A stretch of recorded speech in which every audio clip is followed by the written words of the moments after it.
Assalamualaikum warahmatullahi wabarakatuh. Perkenalkan, saya Konita Zara Zuhdi, NIM 210211100122. Di sini saya akan menjelaskan tentang sumber data dan pengumpulan data pada metodologi penelitian. Yang pertama, definisi data. Secara bahasa, kata data yaitu berasal dari bahasa Latin yang berarti datum atau sesuatu yang diberikan. Jika secara istilah, itu kita bisa jumpai arti data adalah hasil dari pengukuran atau pengamatan suatu variabel tertentu dalam bentuk kata-kata, warna, angka, simbol, dan keterangan lain.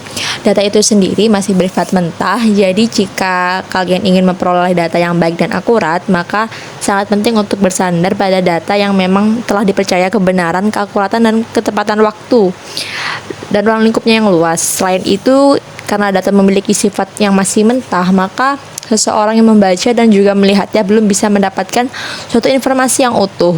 Jadi tidak heran jika data tersebut kita masih perlu melakukan pengolahan terhadap data yang sudah kita dapatkan sampai data tersebut benar-benar bisa menghasilkan informasi yang dapat kita pahami dengan mudah.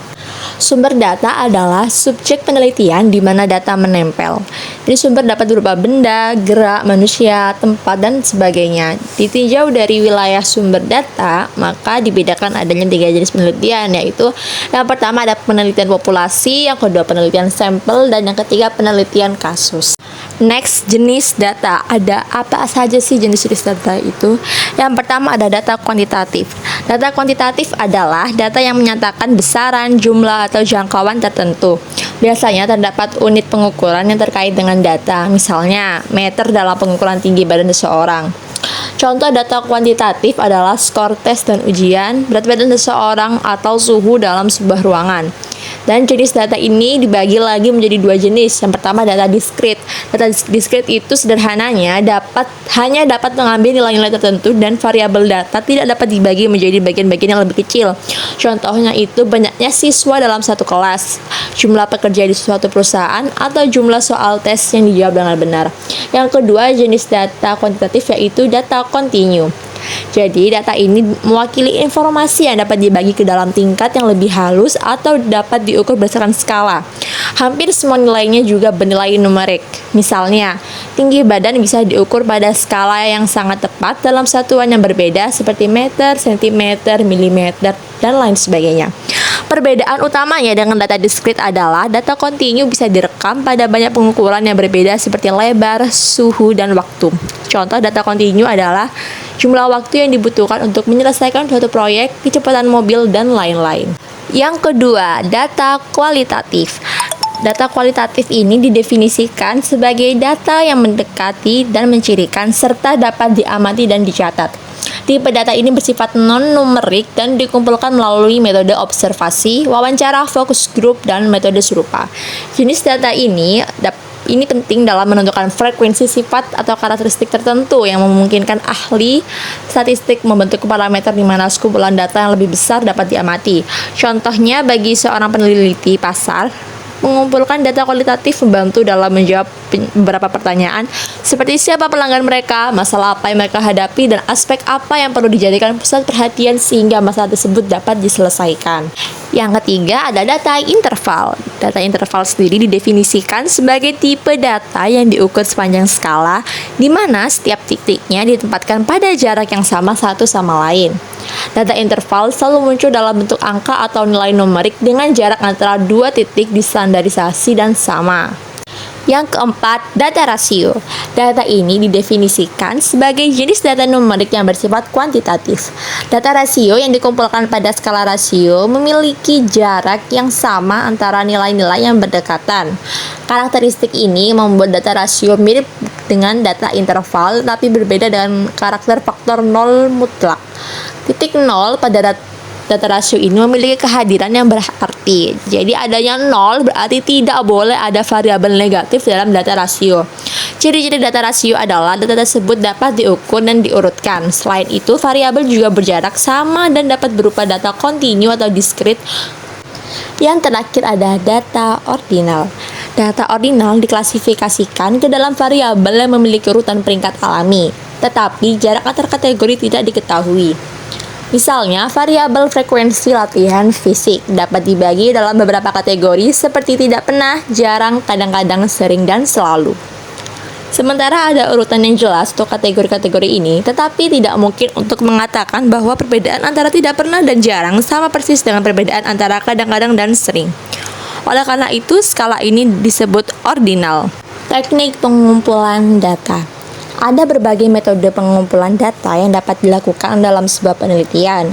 Metode pengumpulan data ini dapat digunakan secara sendiri-sendiri, namun dapat pula digunakan dengan menggabungkan dua metode atau lebih. Beberapa metode pengumpulan data antara lain yang pertama, wawancara. Wawancara adalah teknik pengumpulan data yang dilakukan melalui tatap muka dan tanya jawab langsung antara peneliti dan narasumber. Seiring perkembangan teknologi, metode wawancara bisa dilakukan melalui media-media tertentu, misalnya lewat telepon, email, atau video call melalui Zoom atau Skype. Wawancara terbagi ada dua kategori ya. Yang pertama, wawancara terstruktur. Ini adalah peneliti telah mengetahui dengan pasti informasi apa yang hendak digali narasumbernya. Jadi pada kondisi ini peneliti itu udah membuat berbagai daftar pertanyaan secara sistematis. Peneliti juga bisa menggunakan berbagai instrumen penelitian seperti alat bantu recorder, kamera atau foto, serta instrumen-instrumen lain. Yang kedua, wawancara tidak terstruktur. Jadi pada wawancara ini bisa dikatakan wawancara bebas. Peneliti tidak menggunakan pedoman wawancara yang berisi pertanyaan-pertanyaan spesifik, namun hanya memuat poin-poin penting dari masalah yang ingin digali dari responden. Yang kedua, metode pengumpulan data ada observasi. Observasi itu metode pengumpulan data yang kompleks karena melibatkan berbagai faktor dalam pelaksanaannya. Jadi, metode pengumpulan data observasi tidak hanya mengukur sikap dari responden, namun juga dapat digunakan untuk merekam berbagai fenomena yang terjadi. Yang ketiga, ada angket atau kuesioner. Jadi, metode pengumpulan data yang dilakukan dengan cara memberi seperangkat pertanyaan atau pertanyaan tertulis kepada responden untuk dijawab. Jadi kuesioner ini merupakan metode pengumpulan data yang lebih efisien bila peneliti telah mengetahui dengan pasti variabel yang akan diukur dan tahu apa yang diharapkan dari responden. Selain itu, kuesioner ini juga cocok jika digunakan bila jumlah responden cukup besar dan tersebar di wilayah yang luas. Yang terakhir ada studi dokumen. Studi dokumen ini adalah metode pengumpulan data yang tidak ditujukan langsung kepada subjek penelitian. Jadi studi dokumen ini adalah jenis pengumpulan data yang meneliti berbagai macam dokumen yang berguna untuk bahan analisis. Dokumen yang dapat digunakan dalam pengumpulan data ini dibedakan menjadi dua, yaitu dokumen primer dan sekunder.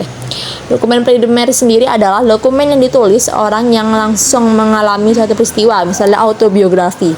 Kemudian dokumen sekunder ini adalah dokumen yang ditulis berdasarkan oleh laporan atau cerita orang lain, misalnya biografi.